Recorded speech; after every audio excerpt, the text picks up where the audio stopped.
Japchae is a Korean stir-fry noodles with a unique texture. It means mixed vegetables in Korean, but besides the colorful vegetables and the well-seasoned beef, it is the bouncy and slippery sweet potato noodles called tangmyeon that sets it apart from the others. The flavor is very different from the Chinese stir-fry noodles, the Indonesian mee goreng, or the Malaysian char kway teow. It is in a different league, and you gotta try it yourself. I will start by cutting the beef first, as it takes time to marinate. Cut the beef, which I'm using the rib-eye steak, into thin slices. I always keep my chilled beef in the freezer until it is half frozen, since it is easier to slice it thinly in this state. Soy sauce, minced garlic, sesame oil,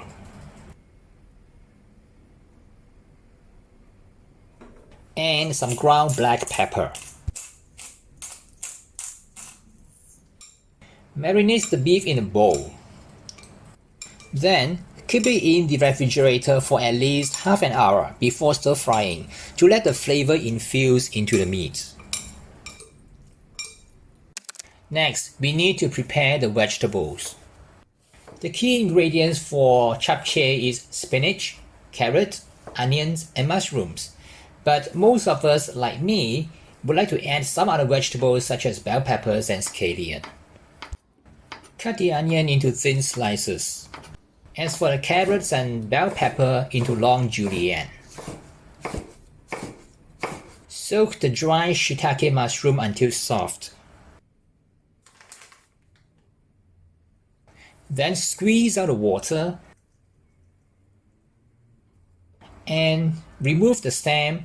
Then cut the mushrooms into thin slices. I also include scallions into the recipe and cut it into short strips.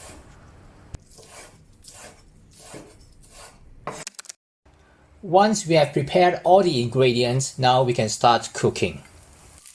I prefer to stir fry all these vegetables one after another if I have time. Start by stir frying the item that's with the lightest color, that is the onion.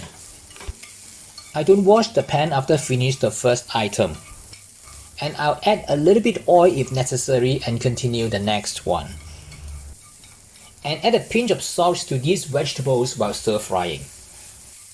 The advantage of stir frying each ingredient separately is to ensure each one will cook to the desired doneness and keep them clean and fresh. If you are short of time, you can do it simultaneously.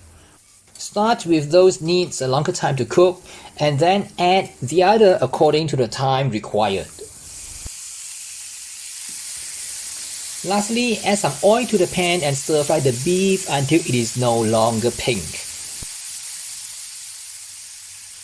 Remove it immediately once it is cooked to keep it tender.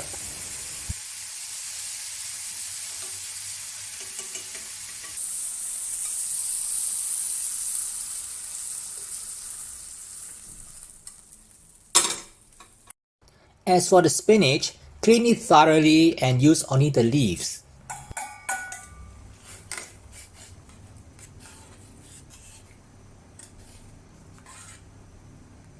Bring a pot of water to a boil and blanch the spinach for about 30 seconds. Remove it immediately and drain with a colander. When it cools and manageable, squeeze out as much water as possible with your clean hand. Make sure it is dry because we do not want to wet the noodles when mixing with it. Season the spinach with some salt, minced garlic, and toasted sesame oil. Set aside.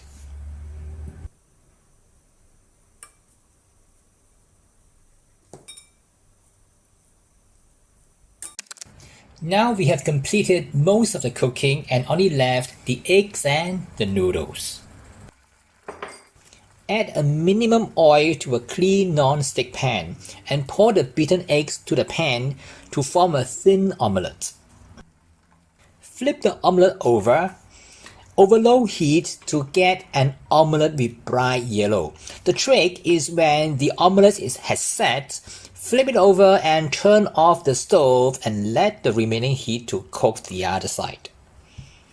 Roll up the omelette on the chopping board and cut it into thin strips. Now we are about to finish making the japchae. We also need some sauce to season the noodles.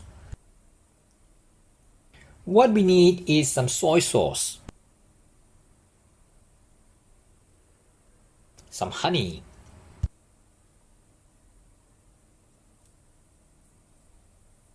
sugar,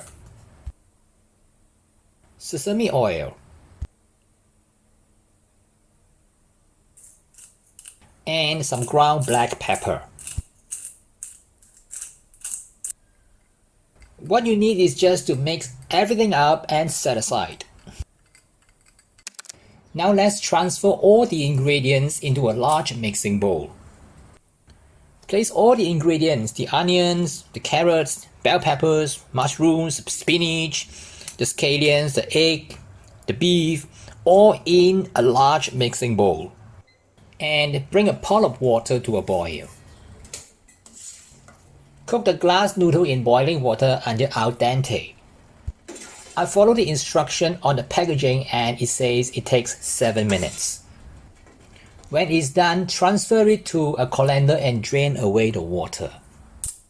Now it comes to the final step. Place the drained noodles on top while it's still hot. Drizzle the sauce onto it and mix everything up.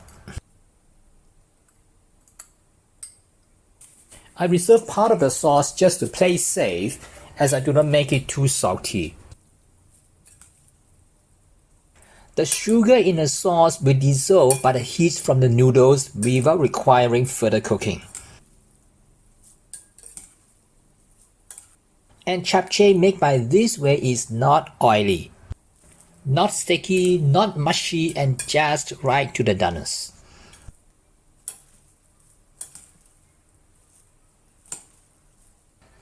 Do a taste test. I'm gonna add all the sauce. Now garnish the japchae with the remaining egg and the scallion on top. Sprinkle a generous amount of toasted sesame and serve. That's how I make the Korean stir-fry noodles japchae. If you like this recipe, I have included it in the description right below the video. And don't forget to subscribe to my YouTube channel by clicking the subscribe button and give me a like. My name is KP Kwan. Thanks for joining me, and I'll see you again in some other videos on this channel soon. And bye for now.